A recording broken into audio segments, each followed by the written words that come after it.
I just saw some of the darkest skies I've ever seen in my life, and let me show you what I found up there.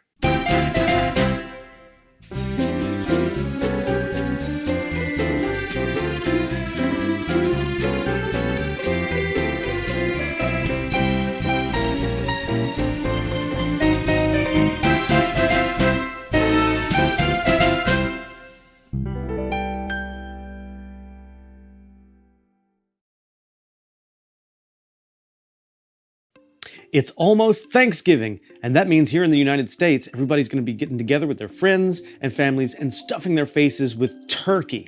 But that's not what I'm going to do. This year, I'm going to do something a little different. I've decided to go see my girlfriend and stay with her in her RV in the middle of the desert, specifically Death Valley. Now, even though this is definitely a trip to see her, I'm going to be under some of the darkest skies in all of the United States. It gets to be Portal 1 in certain places out there, so I am definitely taking my astrophotography gear, and I would like you to come along with me. So let's get to packing and head out for the desert after I eat turkey. Yum! So let's talk about what kind of gear I'm going to need for an astrophotography shoot in the desert to put in both my camera bag and my suitcase. I'll start with a tripod. I'm going to bring this Bogan. It's pretty much a heavy-duty video tripod that somebody gave me. It's just a heavy-duty tripod. I'm going to pack this in my suitcase. That thing's going to weigh more than all my clothes. And to go on top of that tripod, I'm going to use the Ioptron SkyGuider Pro Star Tracker. This will allow me to track the stars throughout the night and get very long exposures. Now, because I'm going on a multi-day trip out to the desert, I'm kind of regretting getting the SkyGuider Pro because it has to be recharged. It cannot use any kind of external batteries. And the Skywatcher Star Adventurer, it actually uses batteries, and right now I'm kind of wanting one of those. For my main astrophotography camera, I'm going to be using my Astro-modified Canon T5i, also known as the 700D, along with a Tamron 24-70 f2.8 lens. For me personally, a 24-70 is my absolute favorite travel lens. Now, even though the stars won't be perfect corner to corner with this lens, it's still pretty fast, and it's got a great wide angle, and I just love this. I'm also going to be bringing along the Canon 6D Mark II. This is not astro-modified. As a matter of fact, I rented this just for this trip. This is going to be for my day shots or any shots I want to do at night, like time lapses, where I don't have to capture a lot of hydrogen alpha light. This is just going to be my general go-to camera. To attach my camera to the star tracker, I'm going to bring the included counterweight kit along with a ball head that I've attached to the top of it. I always use ball heads when I'm doing landscape astrophotography just so I can get the right angle. Normally, to attach a camera to a ball head, you take a little Arca Swiss plate like this and screw it to the bottom, and that attaches to your ball head. I'll be bringing one of these smaller ones, but I'm also going to bring a very long Arca Swiss plate to act like a dovetail. That way when I attach it right here, I'll have better room to balance, and I'll show you how to do that later in the video. I'll be bringing an intervalometer for each camera so I don't have to touch them if I'm doing any night shooting. Along with the batteries that come with the cameras, I'll be bringing various dummy batteries where I can plug my cameras into a Jackery battery and power it for hours and hours at a time. Using my camera for a long time like that is going to help bring out more details if I'm doing something like, let's say, the constellation of Orion, and I want to get Barnard's Loop and a lot of the other dim, faint spots of that constellation. Of course, you have to have a headlamp. This is absolutely necessary, preferably one with a red light. And last but not least, I'm going to be bringing various screwdrivers, wrenches, socket wrenches, Allen wrenches, anything to help me adjust something or fix something if it malfunctions. All right, it's getting late and I've got a flight to catch. See you in the desert.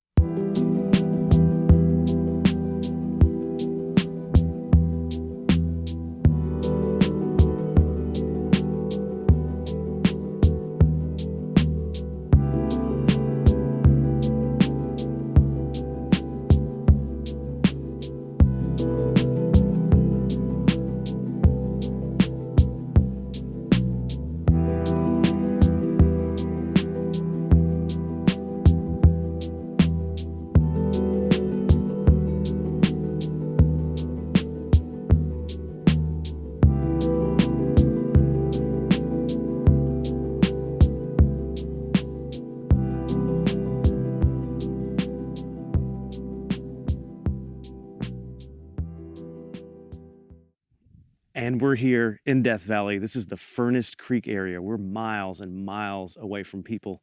This is a wonderful place to camp out here. It's so unbelievably quiet.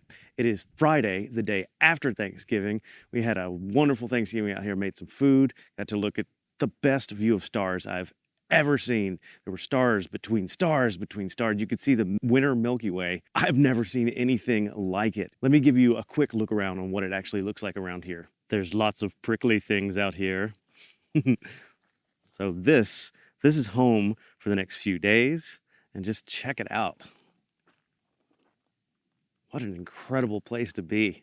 So we're about to jump in here and go check out some of the more famous sites of Death Valley, maybe find some places to do some astrophotography tonight. So let's go. But before we go, we're gonna go climb that mountain real fast. See you at the top. 1 hour later. Nope, crippling fear of heights kicked in. How do you feel about it? Yeah, I don't think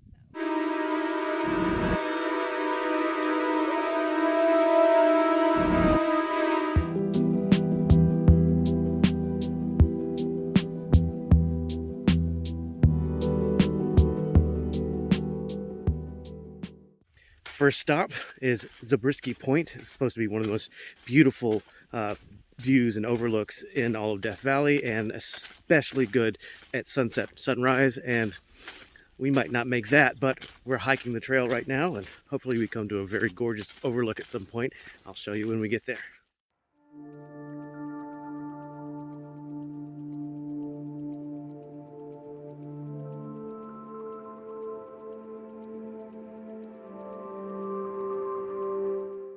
So Zabriskie Point is a very popular destination. There's an overlook where everybody seems to go to, but if you find your own trail, because there's lots of trails here, you could find a little private spot easily, and they seem to go on for miles and miles. There's people as far as the eye can see out here.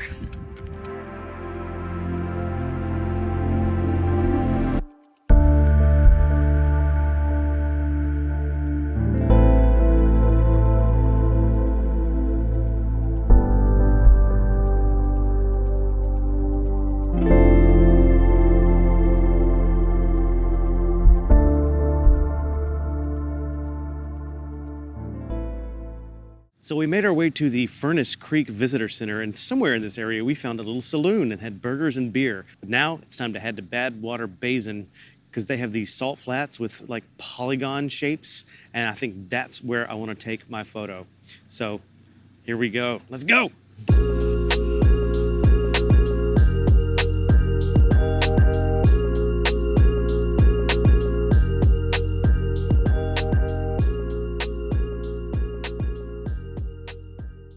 Well, after driving through the most gorgeous sunset of all time against these beautiful mountains, we got stuck trying to park because there's 80,000 people here. But we finally made it, and now we have to go that way. And we're not even gonna go from the parking lot. We're just gonna walk across the rocks. We've got about 30 minutes to an hour to get out there to shoot my foreground at blue hour or dusk. And that's about 2 miles. So it's time to haul ass. I think we found an easier path through the salt. All right, we made it out here just in time for blue hour. But sadly, it was too dark to find those cool geometric shapes you see in the salt down here. By the way, all this is salt.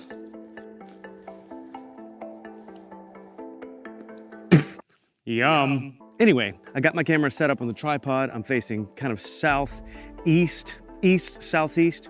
That's where Orion's gonna rise tonight. And I decided to set my aperture to about f9, ISO of 400, and I'm doing 9-second exposure times because it's getting pretty dark out here, but I still have just enough light to illuminate this foreground. So let me show you how it turned out.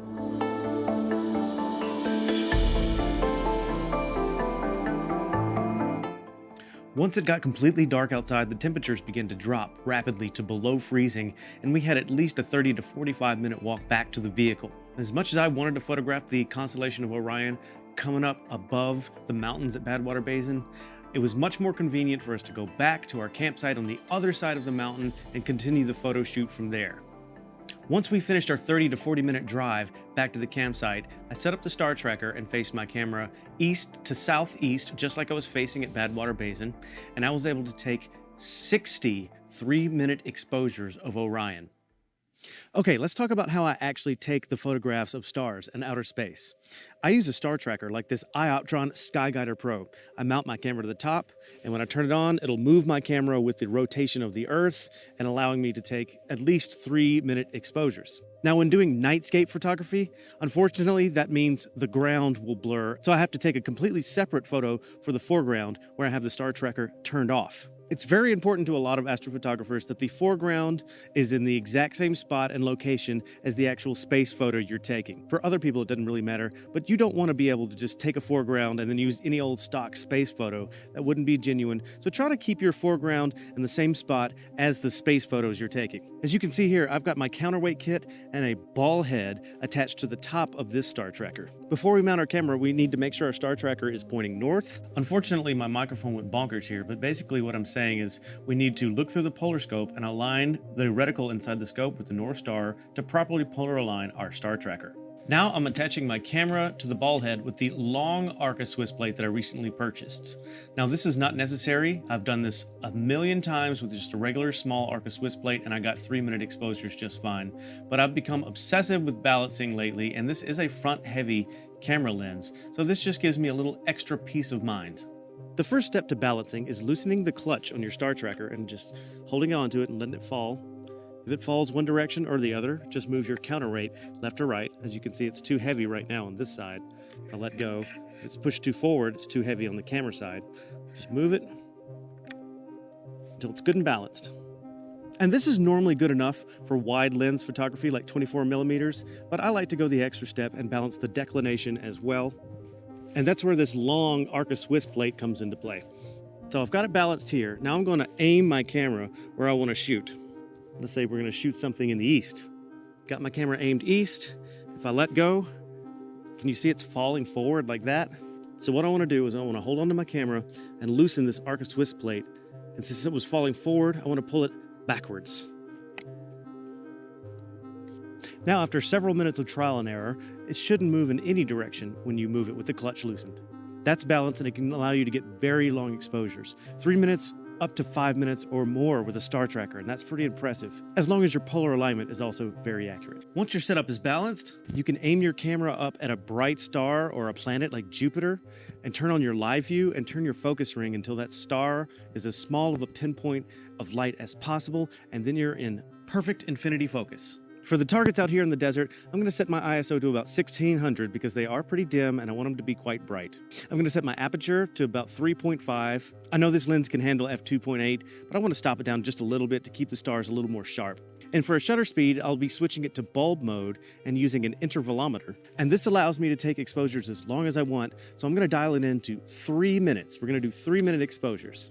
I'll also use the intervalometer to tell it how many photos I want to take, and I want to take at least 60 if I can get away with it. 60 times 3 minutes, that's about 3 hours. An hour is really all you might need if you're just doing some basic astrophotography, but just remember, the more hours you put into it, the more detail you're going to get out of it. So once we're done focusing, we'll go ahead and dial in those camera settings, aim our camera at the target we want to shoot, and program our intervalometer to take as many photos as we want. Hit start and walk away. Now when we're done, let's not forget to put our lens cap back on the camera, keep all the same camera settings, and we're going to take at least 30 more photographs with the lens cap on. These are called dark frames, and they're just capturing the noise of your camera's sensor and the thermal noise. And so we want to take them right after our light frame so your camera will be the same temperature as it was when you were taking your light frame. When we're done, we'll take our light frames and our dark frames and stack them all in a program called Sequitur, and that will give us a very clean image that we can edit in more detail in Photoshop.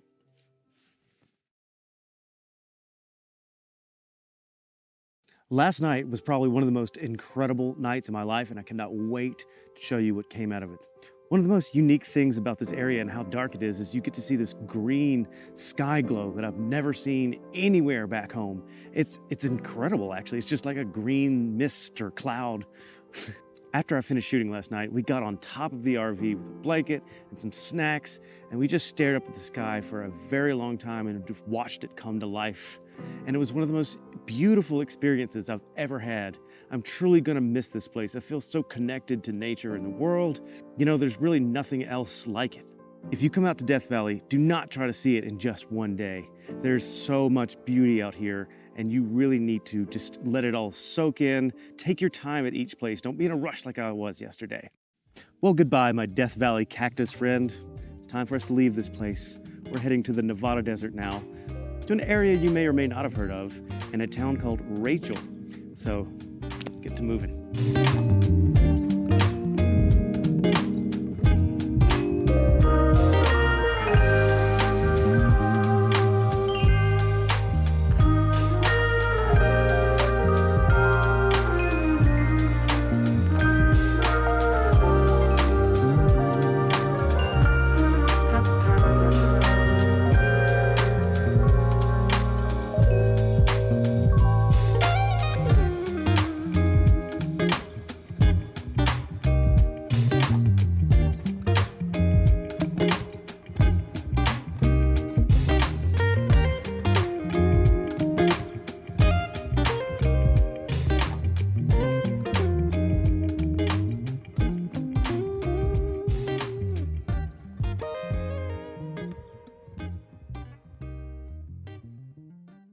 All right, here we are out in Rachel, Nevada.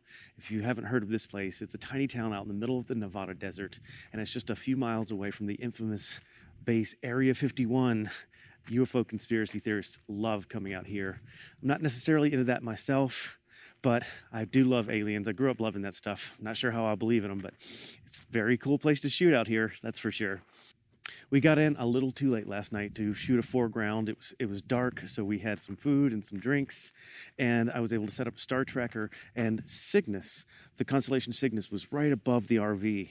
And so I got to shoot several 3-minute exposures of that. I got about 13 before it got too low. There's a lot of stuff out here, so once Cygnus got low to a point, there were too many things in the way, but oh my God, that portion of the Milky Way looks so incredible out here. I could never get that back at home. We then got up at dawn, right before the sun came out actually, and went out and shot a foreground, and let me show you where we went. So for my foreground, I wanted to emulate one of my favorite movie covers of all time, and that's the old cover of Close Encounters of the Third Kind, and have a road leading out into the middle of nowhere, with the glow of outer space behind it.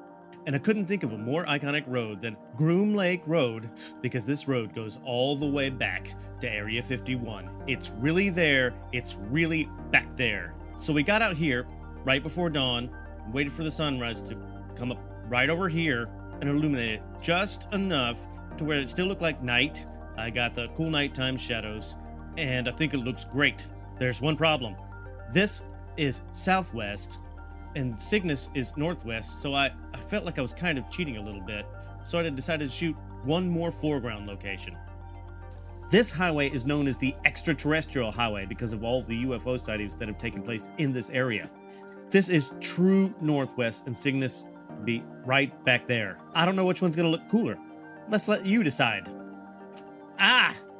So before we got out of here, had to touch a Joshua tree and take one last look at Groom Lake Road and Area 51 right behind it. It's probably the closest as I'll ever get, except we're gonna head to the back gate right now. The trip to the back gate of Area 51 was bittersweet. On one hand, it was surreal seeing the place that fascinated me so much as an alien-obsessed little kid. But at the same time, our hearts were heavy because we knew these were our last few minutes in the desert, and soon we would be heading back to Las Vegas and preparing to end our journey.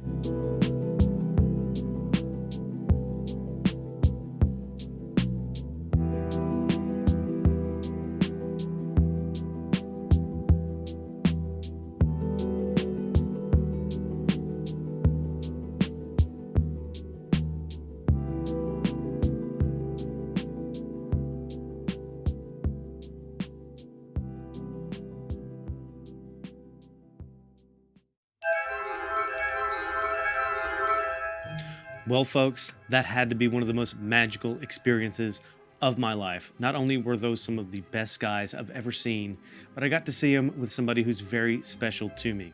I felt like I left a little piece of myself out there in the desert, and I very much hope to get back out there one day and reunite with it. One of the most fascinating things about a sky that dark is you learn it's never actually truly dark. That green glow that I mentioned before, it's called air glow, and it's oxygen atoms in the upper atmosphere getting excited and glowing green. A few times I've thought it might ruin my photo, but I decided to roll with it, and the green just adds a really eerie touch. Perfect for Area 51 vibes. Before I show you any of my final photos, I'd like to show you what some raw, unprocessed data looks like from out there, just like a single image.